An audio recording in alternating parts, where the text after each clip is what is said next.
मनीष कश्यप को हम बता देना चाहते हैं कि आप एक बार ऐलान कीजिए 24 घंटा में आरजेडी और जितना भी महागठबंधन का सरकार बनाए सब गिरा देंगे, ठीक है।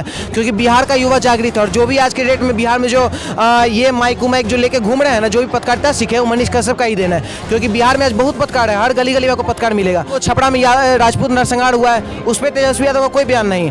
आपको नीलम यादव का कान नाक ऊपर छोड़िए, उतना तक छोड़िए, औरत का स्तन सबसे महत्वपूर्ण स्तन तक काट दिया गया, जिससे अपने बच्चे को दूध पिलाती थी, वो तक काट दिया गया। लेकिन तेजस्वी यादव कोई सरकार उस पर कुछ नहीं बोला। क्यों नहीं बोला? क्योंकि काटने वाला शकील मियां और समीम मियां था। तो ये जब तक जात पात देख के और एमओए समीकरण देख के अगर राजनीति करेगा ना, तब तक अगर कोई अगर स्वर्ण समाज का बेटा अगर आता है, कोई मुद्दा उठाता है, तो उसके साथ ऐसे ही अत्याचार।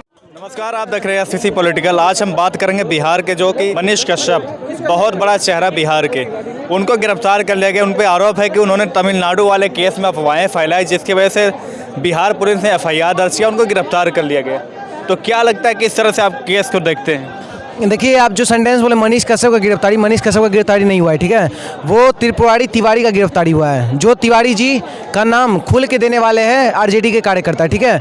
वो तिवारी हम इसलिए खोल के रख रहे हैं जात, क्योंकि जात पात की वजह से ही उनको अंदर किया गया है। नहीं तो उसी बिहार में एक संतोष रेणु यादव करके भी एक आता है आदमी, वो आके राजपूत को मुगल पुत्र बोलता है, राजपूत की माँ बहन एक करता है, और फिर भी ना करनी से ना कुछ करता है, ना ही कोई राजपूत एक्शन लेता है। उन लोग को तो छोड़िए, ना ही कोई सरकार एक्शन लेता है। क्यों नहीं लेता है? क्योंकि वो यादव है, ठीक है। क्योंकि बिहार में चलता है एमओए समीकरण, मुस्लिम और यादव समीकरण, और जब तक ये समीकरण चलेगा, जब तक हिंदू का समीकरण नहीं चलेगा और जातिवाद का समीकरण चलेगा, तब तक बिहार सुधरने वाला नहीं। और जो व्यक्ति कोई मुद्दा उठाता है, चाहे वो भ्रष्टाचार से रिलेटेड हो, चाहे वो किसी बहन बेटी का रेप होता है उसका मुद्दा हो, चाहे आपको क्या बोलते हैं किसी बिहार सरकार का कोई गाड़ी रहता है तो उसमें नंबर प्लेट नहीं रहता है उसका मुद्दा हो, ये सब चीज़ को देखते हुए अगर मान लीजिए मुद्दा उठाता है, इसलिए उनको टारगेट किया जा रहा है। जिस तरह से मनीष कश्यप ने एक वीडियो बना के कहा था तेजस्वी जी आपको मैं 25 में सीएम नहीं बनने दूंगा, क्या उसी का बदला लिया जा रहा है? मनीष कश्यप को हम बता देना चाहते हैं कि आप एक बार ऐलान कीजिए 24 घंटा में आरजेडी और जितना भी महागठबंधन का सरकार बनाए सब गिरा देंगे, ठीक है।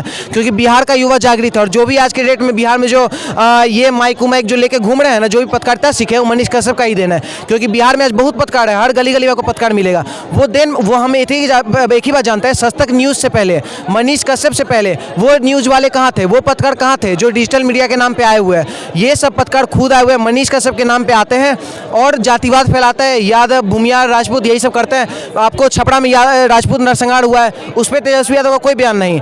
आपको नीलम यादव का कान नाक ऊपर छोड़िए, उतना तक छोड़िए, औरत का स्तन सबसे महत्वपूर्ण स्तन तक काट दिया गया, जिससे अपने बच्चे को दूध पिलाती थी, वो तक काट दिया गया। लेकिन तेजस्वी यादव कोई सरकार उस पर कुछ नहीं बोला। क्यों नहीं बोला? क्योंकि काटने वाला शकील मियां और समीम मियां था। तो ये जब तक जात पात देख के और एमओए समीकरण देख के अगर राजनीति करेगा ना, तब तक अगर कोई अगर स्वर्ण समाज का बेटा अगर आता है, कोई मुद्दा उठाता है, तो उसके साथ ऐसे ही अत्याचार होगा। आपने उनको पत्रकार कहा तो पत्रकार मानते ही नहीं, कह रहे तो नफरत फैला रहे थे। देखिए, हाँ, वो उन पे एक ये आरोप लगाया कि तमिलनाडु और बिहार में हिंसा भड़का रहे थे, उनके वजह से दो राज्य में लड़ाई हो जाता। तो आपको बताते थे कि हिंसा तो नहीं भड़का रहे थे। जो फैक्चुअल चीज़ है, जो बिहार जितना गर्व पे भी डूबा हुआ है कि इंडस्ट्रीज से जो है प्लान कर रहे हैं बिहार के मूल निवासी, आपको शिक्षा संस्थान से सब प्लान कर रहे हैं। क्यों कर रहे हैं? हम आपको बता रहे हैं, हम दिल्ली यूनिवर्सिटी में क्यों एडमिशन लेंगे? क्योंकि पटना यूनिवर्सिटी को सेंट्रल यूनिवर्सिटी का दर्जा नहीं मिला हुआ है, क्योंकि अमिताभ बच्चन वहाँ के कॉलेज से नहीं पढ़े हुए हैं, वहाँ के कॉलेज से आपको शाहरुख खान हंसराज कॉलेज की तरह नहीं पढ़े हुए हैं। क्यों नहीं पढ़े? क्योंकि उनको पता था केंद्र लेवल का नहीं है। वो लोग मतलब कि जो दर्जा दिया जाता है बिहार का, जो प्राचीन चीज़ है, यहाँ तक छोड़िए टूरिज्म सेक्टर इतना वहाँ का खराब है कि एक मरीन ड्राइव जो कि इतना बेस्ट है, मतलब मरीन ड्राइव जो बना है कि मतलब बाहर से लोग आते हैं घूमने के लिए। लेकिन हम ये कहना चाहते हैं, मरीन ड्राइव को टूरिज्म सेक्टर क्यों नहीं बनाया जाए? बाहर से लोग आते हैं यहाँ पे मरीन ड्राइव देखते हैं, यहाँ घूमते हैं, लेकिन डेवलपमेंट भी कुछ नहीं। और इसी सब चीज़ को रोड का दिखा देते हैं कि रोड टूटा हुआ दिखा देते हैं, 4 साल पहले बना हुआ रोड तुरंत 2 मिनट में टूट जाता है, ये सब चीज़ दिखा देते हैं। तो इस सब के खिलाफ उनका लग रहा है कि तेजस्वी यादव को कहीं ना कहीं चूल मचा हुआ है। बिहार बंद का ऐलान किया गया 23 मार्च को, क्या लगता है इससे कितना फर्क पड़ेगा और सरकार को क्या दबाव में ला सकते हैं? हाँ, ये बंद करने का सबसे पहला आगाज जो है और ऐलान ये किया आशुतोष कुमार आरजेजेपी के जो मेन संस्थापक है उनको बोलिए वही किए है। भूमियार एकता मंच में भी उनका बहुत वर्चस्व रहा है। तो वो जो किए हैं हम लोग उनका समर्थन कर रहे हैं और ये बात ही बोल देना चाह रहे हैं कि वो जो बिहार बंद 23 तारीख को होने वाला है वो सिर्फ एक छोटा सा आगाज है। तेजस्वी यादव को चुनौती दे रहे हैं, सोच समझ के समझ जाइए, आराम से रिलीज कर दीजिए मनीष कश्यप को, नहीं तो बिहार में घोर आंदोलन होने वाला है। इतना ऐसा आंदोलन होगा कि आपको नहीं तो सरकार छोड़ी ना, आपको तेजस्वी यादव को चेयर से उठा के उसको गिरा दिया जाएगा, ऐसा तक का आंदोलन हो सकता है। उन्होंने एक और बड़ा बयान दिया विधानसभा में कि ना तो मैं सीएम बनना हूं ना नीतीश कुमार कुमार जी पीएम बन रहे हैं, तो क्या लगता है इसको लेके, क्या ये सिर्फ मुद्दे को भटकाने के लिए बयान दे रहे हैं, फिर सच उन्होंने बोला? ये बयान ये शायद आज ये कल दिए हैं, ठीक है। तो आपको पता होना चाहिए वो भतीजा किसके हैं, नीतीश चाचा के। नीतीश चाचा खुद पलटू राम से फेमस है, ठीक है। वो नीतीश चाचा खुद बोलते थे कि हमको प्रधानमंत्री के प्रतिनिधि में हमको खड़ा करो, तेजस्वी यादव मुख्यमंत्री बनेगा, ठीक है। अभी वो फिर पलट गए, अब बोल रहे हैं हम दोनों को नहीं कुछ बनना है। ये सब पलटू राम, इन लोग के बात में मत जाइए। ये लोग जो बोले हैं मेन टॉपिक को पकड़िए। ये कह रहे हैं कि तमिलनाडु ये समय भड़का रहे हैं। हम एक ही बात जानते हैं, एक सच्चा पत्रकार जो भ्रष्टाचार का मुद्दा उठाता है, बहन बेटी का रेप होता है तो उसके इंसाफ का मांग करता है। कोई अगर बच्चा, अगर मान लीजिए गरीब फैमिली का बिलोंग करता है, अगर वो पढ़ने लिखने में, वायरल जो सोनू बुआ है अभी जो बहुत जाना रहा है, एलन में आज पढ़ रहा हूँ, मनीष कश्यप का देने कहीं ना कहीं, क्योंकि और भी तो पत्रकार गए जातिवाद वाले, वो जाके, जबकि यादव था वो, और यादव नाम का ही पत्रकार जाके उसको डोला रहा है। तो ये सब चीज़ होता है क्योंकि जातिवाद है। और जातिवाद बिहार में तब खत्म होगा जब हम लोग या कोई भी व्यक्ति ये समझ के देगा कि हम किसी नेता को जिताना है, ना कि जीजा को जिताना है। क्योंकि यहाँ सब ये बोलता है कि हम यादव है तो लालू यादव को वोट देंगे, कुर्मी है तो नीतीश कुमार को वोट देंगे, मुस्लिम है तो महागठबंधन जो अभी आरजेडी और एमओए समीकरण चल रहा है उसको देंगे। मेरा कहना है हम ब्राह्मण के बेटे हैं, हम पासवान जी के बेटा को वोट देंगे। बिहार में एक स्लोगन बहुत चर्चा का विषय रहा 2020 के पहले चुनाव में, 2020 में, कि बिहार में बाहर है नीतीश कुमार है। बिहार में बाहर है नीतीश कुमार है और साथ में साथ जातिवाद का जहर है, ठीक है।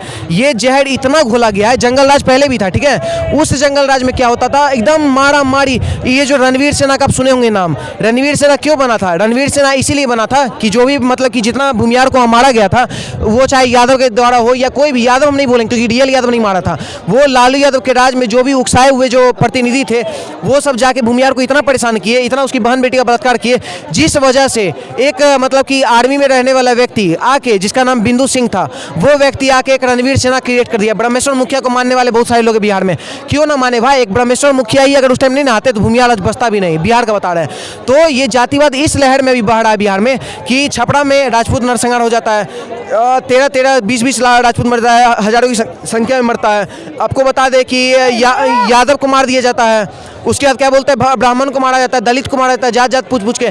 तो ये सब चीज़ तब तक होते रहेगा जब तक हम लोग अपने जात के नेता को चुनेंगे। अभी आपने बिहार की बात की, वहाँ के एक आरजेडी विधायक को किडनैप कर लिया जाता है, तो कानून व्यवस्था में बड़ा सवाल उठ रहा है। दूसरी बात, मनीष कश्यप को जब गिरफ्तार किया गया, वो खबरें तो तमिलनाडु के तमाम जो नेशनल मीडिया वो भी चलाए थे, लेकिन उसके ऊपर क्यों कार्रवाई नहीं हुई?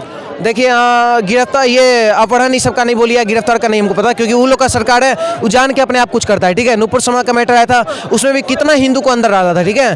तो उस चीज़ को साइड रखिए। लेकिन अभी मनीष कश्यप का बताते हैं, मनीष कश्यप के साथ साथ उससे पहले, इवन उससे पहले का बता रहे हैं, अमर उजाला हो गया, दी प्रिंट हो गया, बहुत सारा ऐसा आर्टिकल है जो इस चीज़ को अपलोड किया था, ठीक है। और साथ में बहुत ऐसा न्यूज़ चैनल भी है जो इस चीज़ को बोला था।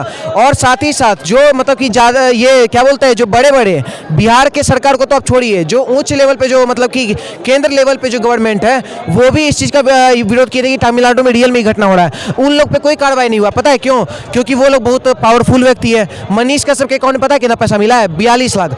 और उसको भी इतना सब हल्ला कर रहा है जैसे लग रहा है करोड़ों छापा मार के उसको मिल गया। अरे भाई, रेड मारना है तो बड़ा बड़ा आदमी मारो, नहीं क्या गरीब के बच्चा को मार रहे हो? क्योंकि मनीष कश्यप अगर चाह लिया ना, एक कॉल करेगा उसको करोड़ों का तुरंत आ जाएगा ऑफर, लेकिन वो नहीं किया। उसके सोचने वाला बात है, इस जनरेशन में किसी 1 मिलियन फॉलोअर वाले किसी पत्रकार के, जो इसको सन ऑफ बिहार बुलाता है, उसके बैंक में सिर्फ और सिर्फ 42 लाख मिलता है। तो इससे आप समझ सकते हैं कि वो कितना ऑनेस्ट आदमी है। तो मनीष कश्यप का अकाउंट हुआ, उसको पूरा चेहरा ढक दिया जा रहा है, क्या मतलब कैदी नहीं, उसको मतलब इस तरह से डील किया जा रहा है जैसे लग रहा है वो कोई ये क्या बोलते हैं, सुअर का पिल्ला आफ्ताब अमीन है, 36-35 टुकड़ा किया है, जैसे लग रहा है कोई बम फेंक दिया, वैसे उसको टेररिस्ट ये घोषित किया जा रहा है, जो कि नहीं है। हम लोग उस पत्रकार के पूरा सम्मान में खड़े हैं।